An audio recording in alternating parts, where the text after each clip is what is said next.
오늘 말씀은 익히 잘하는 말씀이죠. 항상 기뻐하라, 쉬지 말고 기도하라, 범사에 감사하라. 액자에도 많이 나온 말씀이죠.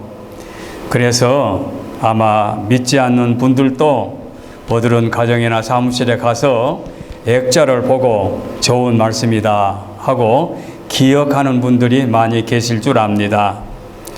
오늘 우리는 항상 기뻐하는 삶, 쉬지 않고 기도하는 삶, 범사에 감사하는 삶을 그 밑에 있는 말씀 보니까 아주 의미가 깊어요. 이것이 그리스도 예수 안에서 너희를 향하신 하나님의 뜻이니라 그랬거든요. 하나님의 뜻인데 이것이 그랬어요.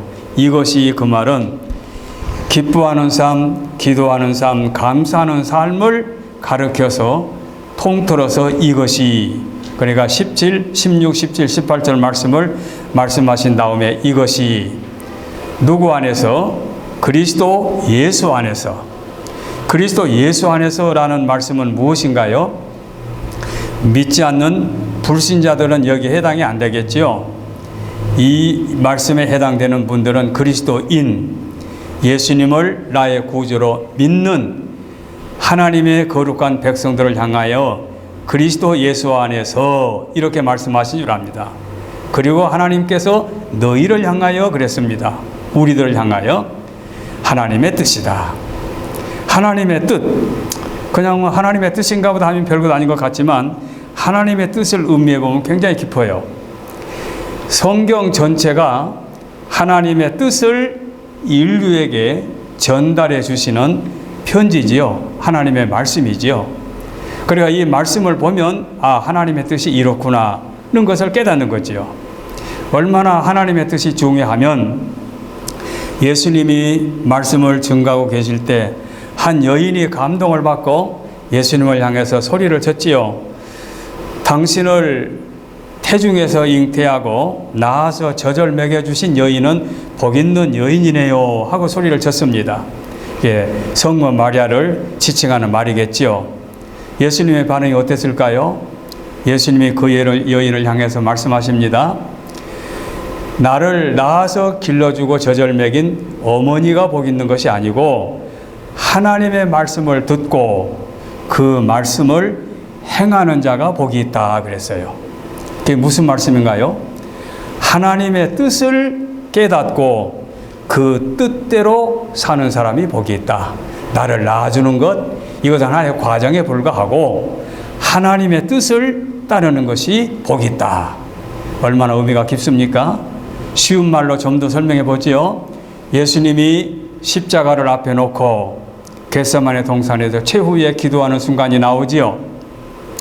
얼마나 간절한 기도가 필요했으면 제자들에게 졸지 말고 기도하라고 1차, 2차, 3차를 반복하는데 예수님이 이마에 땀방울이 흐르는데 마치 핏방울처럼 쏟아지면서 기도하시는데 내용이 무엇입니까? 아버지여, 이 쓴 잔을 나에게서 면케하여 주시기를 원합니다. 육신을 가진 예수님이 아버지에게 솔직히 기도합니다.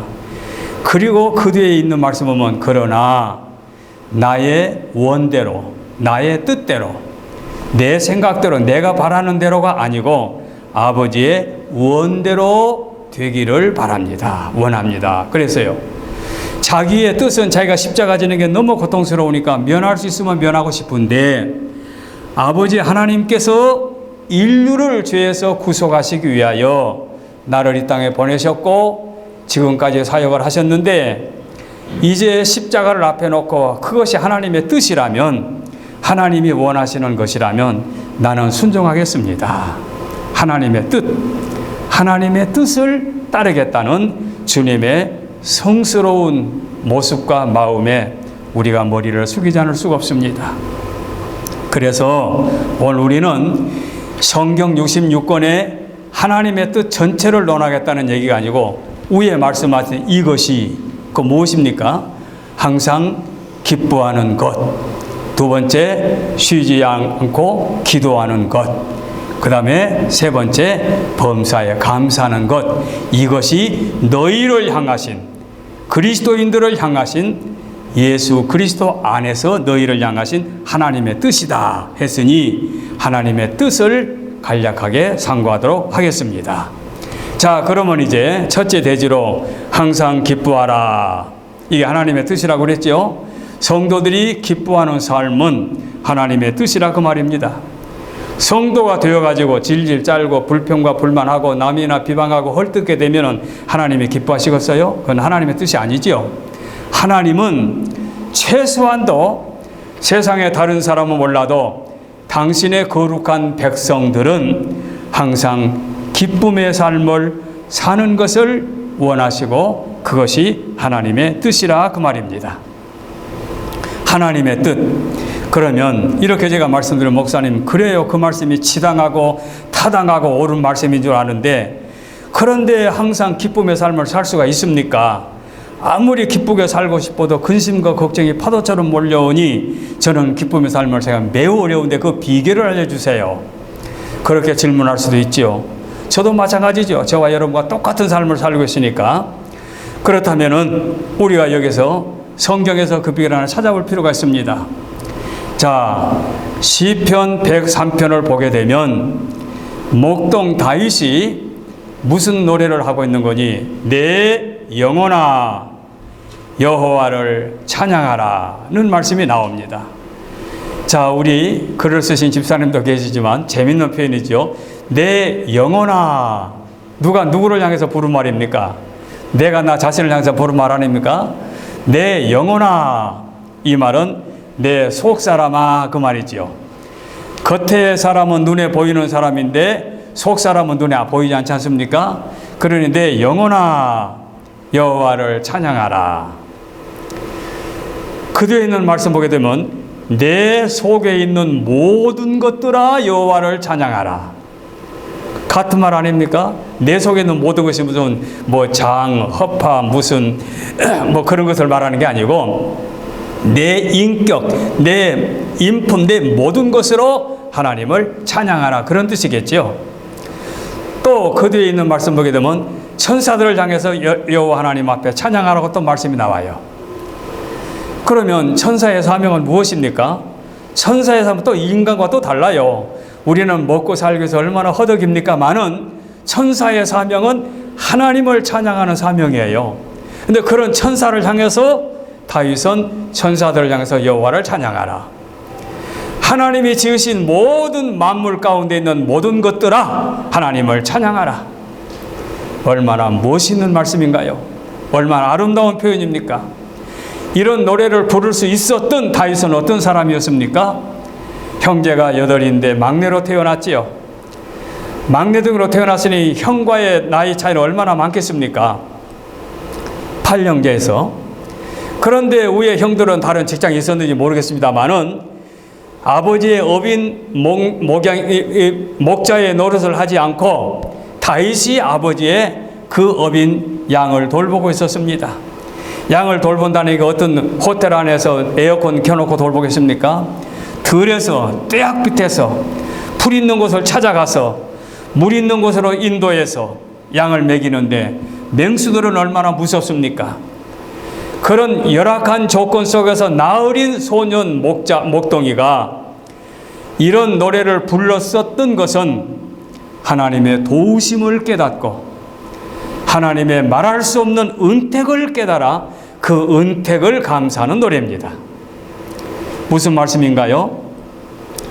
열악한 환경 속에서라도 부정적으로 생각하고 부정적으로 불평하고 부정적으로 비방하고 헐뜯는 삶보다는 긍정적인 삶으로 바뀌어진 다음에 하나님의 만 가지 은혜와 그 은택을 감사하며 살아가게 되면 우리의 속사람으로 하나님께 찬양할 수 있고 그 삶이 항상 기쁨의 삶을 살 수 있다고 말입니다.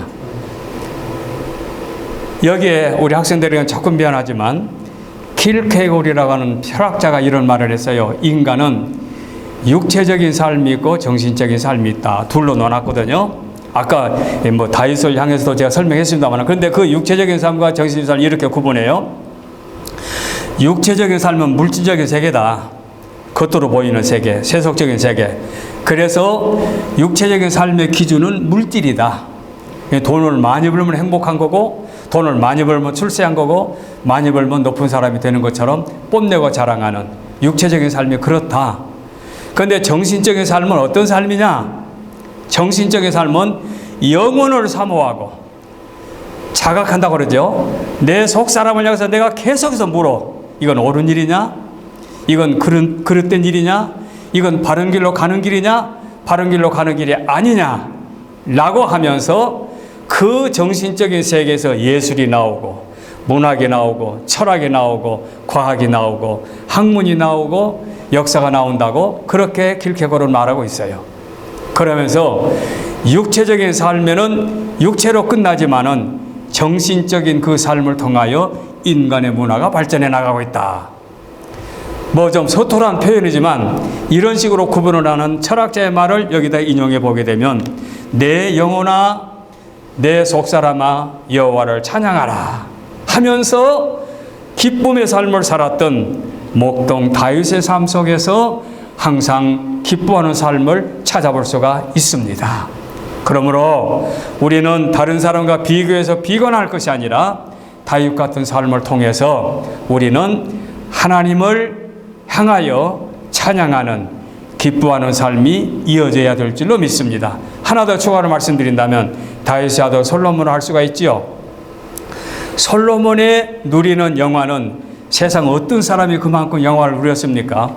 여자를 수천 명 데리고 살고 그 궁궐이 말할 수 없는 호화찬란하고 뭘로 표현할 수 있습니까?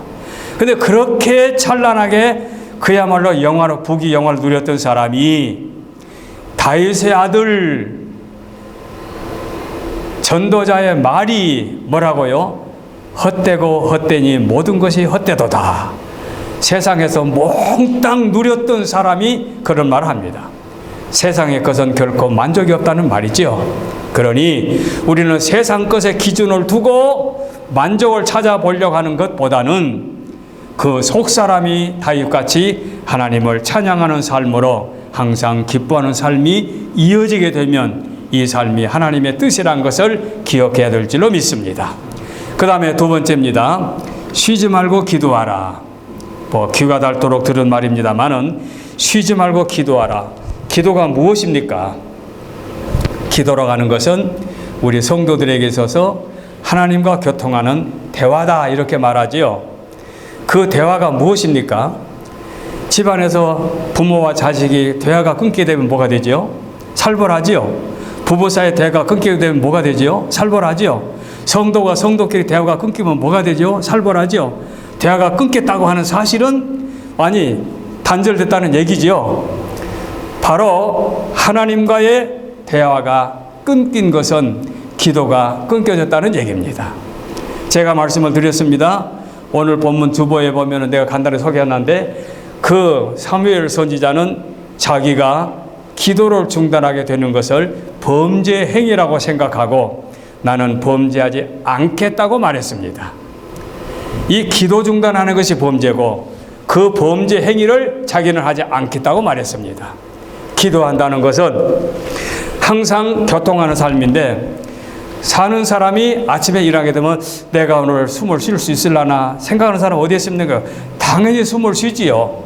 잠잘 때도 숨을 쉬지요. 숨을 쉬지 않으면 그는 죽은 사람이죠. 여러분 임종하는 사람을 여러분 목격해 봤습니까? 저는 조금 많이 해본 편입니다. 그 당시에는 그렇게 장의사가 많이 발달하기 전인데 그런데 그 죽기 전에 사람들 보면요 굉장히 숨이 가빠져 탁탁탁탁 가빠지다가 내중에는 딱 끊게 되면은 하고 가라앉아요. 이게 숨이 끊어진 거죠. 호흡이 끊긴 거예요. 이제 숨이 끊게 되면 확인하게 되면은 이제 숨을 쉬지 못해요. 그다음부터는 이제는 그 사람은 세상 떠났는데 가족들은 아직도 미련이 남아가지고 가슴을 만져보고 목사님 지금도 따뜻해요. 아직 덜 식었다는 얘기인데 따뜻해요. 살아날 가망이 있는가 하는 생각을 갖는 건데 그건 아니잖아요. 그렇게 호흡이 끊기면 죽게 되고 죽는 순간부터 온몸에 이제 세포와 혈관은 정지가 되고 이제 썩는 방향으로 나가게 되지요. 그래서 썩게 되면 어떻게 됩니까? 얼마나 비참합니까? 우리 인간의 삶이 그렇습니다. 우리 성도들이 하나님과의 교통이 끊기게 되면 그와 마찬가지입니다. 자, 기도도 성경에서 한 사람 예를 들어 보십시다. 유대의 13번째 왕이 히스기야 왕 아닙니까? 히스기야 하면은 이름도 많이 기억나지요. 히스기야는 왕 위에 즉위한 다음에 선정을 베풀었습니다. 선한 정치를 착수한 거죠. 첫째, 하나님이 가장 싫어하는 우상을 타폐하고 신전을 파괴해버리고, 그 다음에 그 시민들을 위해서 수도공사를 해가지고 저수지에서 물을 끌어오고, 그 다음에 성벽을 튼튼하게 이제 증축을 하고, 이렇게 해서 이제 열심히 선한 정치를 하고 있으니까, 그러니까 아수르의 사네립이라고 하는 왕이 히스기야에게 시비를 붙인 거지요. 이제 병사를 데리고 나가서 예루살렘을 포위해가지고 히스기야에 공갈을 치는 거예요. 야, 히스기야 왕아, 내 말을 들어봐라. 너는 온 국민들이 정성껏 섬기는 신전을 다 파괴해버리고 몽땅 예루살렘에 와서 하나님만 섬기라고 하는데 너희 하나님이 도대체 누구냐? 나는 너희 하나님 무섭지 않다. 그러니 내 앞에 와서 항복해라.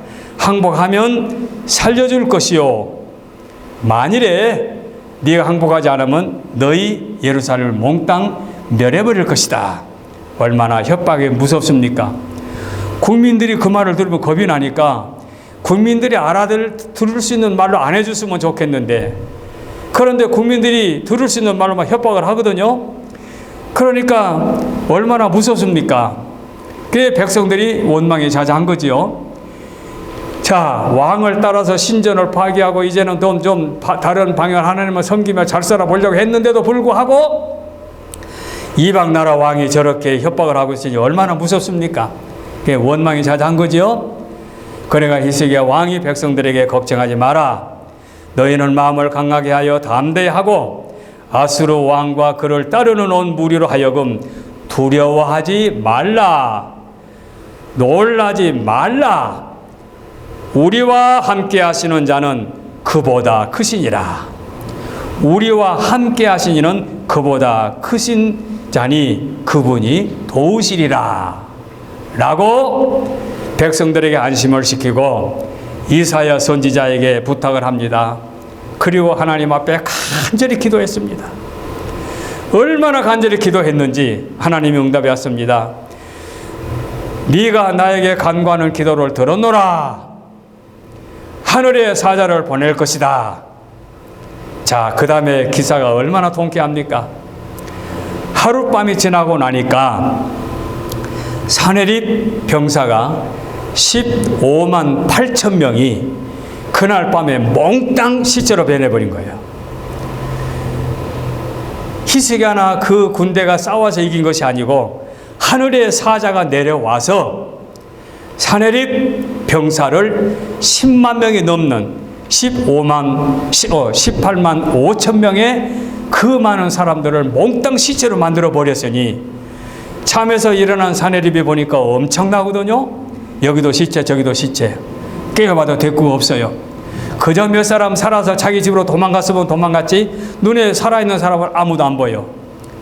사네립이 너무 기가 막히니까 그 길로 도망을 쳐버린 거예요. 그 길로 도망쳐서 자기의 궁궐, 자기 보호자로 가서 앉은 것이 아니라 자기 고향으로 간 거예요. 자기 고향 가서 자기가 섬기는 신전에 가서 자기 신 앞에 가서 신이시여, 당신이 살아계시다면 이런 일이 있을 수 없지 않습니까? 나는 하나님을 무시했는데, 큰소리 쳤는데 하나님의 사자가 내려와서 나도 모르는 사이에 하룻밤에 내 병사가 그렇게 많이 죽었는데 이 어찌된 일입니까? 아무리 통곡해봐야 대답이 없지 않습니까? 이때에 그의 신하 둘이 가까이 와가지고 사네립 왕을 살해해버린 거지요. 우리는 이와 같은 기사를 꼭 히스기야 왕을 통해서만 아니라 성경의 전체와 우리 모든 성도들의 그 기도를 통한 응답을 든다면 얼마나 많습니까? 기도의 응답 참으로 많습니다. 저의 경우도 많이 있으니까요. 그래, 기도의 응답. 그래서 쉬지 말고 기도하라. 이건 호흡이고 교제고 교통이고 하나님의 도우심의 손길을 기도를 통해서 임하게 될 것인즉 쉬지 말고 기도하라. 그것이 너희를 향하신 그리스도 예수 안에서 하나님의 뜻이다. 기도하는 삶, 기도하는 삶. 그 다음에 세 번째입니다. 범사에 감사하라. 기뻐하는 삶, 기도하는 삶, 감사하는 삶 다 동일한 말씀이죠. 이 감사의 삶도 어떻게 이루어지느냐? 바로 부정에서 긍정으로 바뀌어진 삶이라고 제가 설명을 했는데, 그것도 성경에서 하나만 예를 들어 보겠습니다. 요셉 같은 위대한 사람도 애굽 한 나라의 총리로 있었지만, 다니엘 같은 사람은 세계 나라의 총리로 장수한 그런 그 훌륭한 정치 지도자 아니었습니까? 이방 나라에 끌려갔지만 이방 나라 왕을 비롯한 이방 나라에서 존경받은 사람이었으니까. 그러면 다니엘의 성공 비결은 무엇이냐? 그만큼 인맥이 튼튼했느냐? 또는 무슨 정당, 자기의 당이 무슨 튼튼했느냐? 돈이 많았느냐? 그런 게 아니고 오직 하나님의 도우심 뿐이었습니다. 하나님의 도우심의 비결이 무엇이느냐? 다니엘의 기도 가운데 감사를 통해서 발견할 수가 있습니다. 자, 다니엘이 그렇게 신임을 받고 왕의 신임을 받고 큰 일을 감당하고 있으니까 정적이라고 할 수 있죠. 그 나라의 훌륭한 그 정치가들이 다니엘을 모함해서 죽이려고 이제 머리를 썼는데, 그 머리를 쓴 게 무엇이었습니까? 다니엘에게는 아무리 참도 흠이 없어요. 약점이 없어요. 그런데 하나 특별한 게 있어요. 변하지 않는 게 있어요. 정한 시간에 자기의 집 기도실에 가서 다니엘의 나라의 고국 유대 땅을 향하여 하나님 앞에 기도하는, 그 기도하는 것을 중단하지 않는 것, 이걸 알고 있어요. 그래, 이것을 하나의 약점으로 빌미로 해서 다니엘을 처단하려고 왕에게 이제 간청을 하지요. 왕이여, 앞으로 한 달간만 시한적으로 한 달간만 왕 외에 다른 신이나 다른 사람이나 다른 어떤 사람에게 경배하게 되면 사자굴 속에 던진다고 하는 엄명을 내려 주옵소서. 딱 한 달만 해주세요. 한 달만.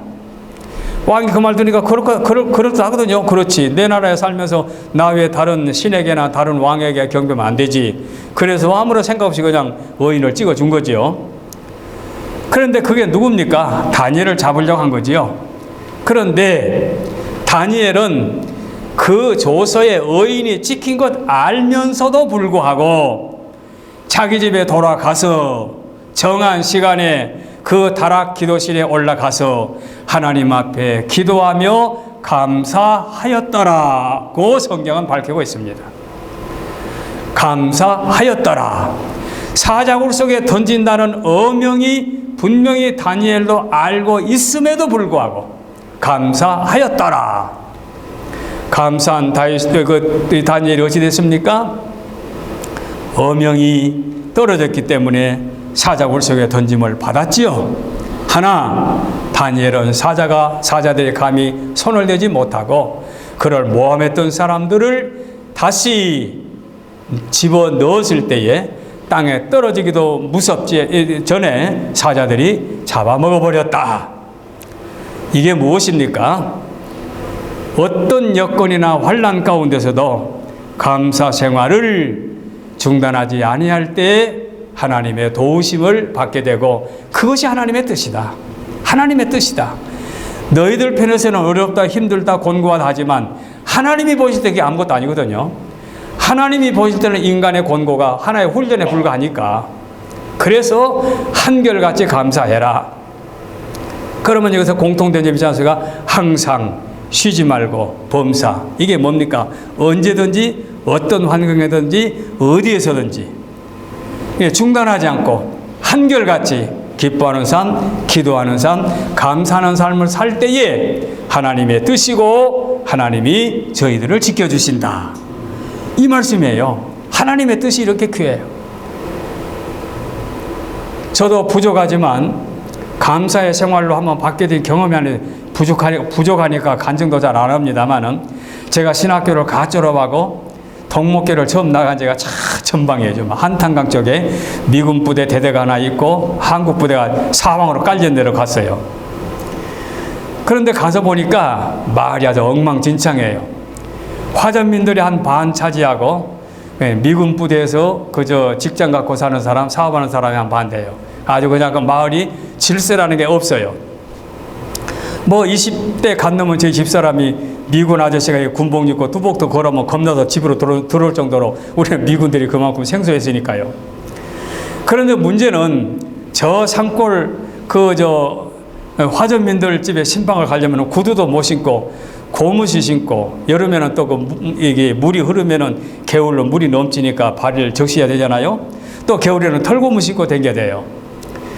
그러니 그런 목회를 시작해 놓고 나니까 얼마나 교우들은 또 가시락 내고 힘들든지, 아니 개를 하나 놓아줘서 강아지에게 밥을 주는데 집사람이 하얀 쌀밥을 줬더니 어느 남자이 와가지고 사모님 우리도 보리밥 먹는데 어찌 개에게 흰밥을 줍니까? 이렇게 따질 정도로 힘들었으니까요.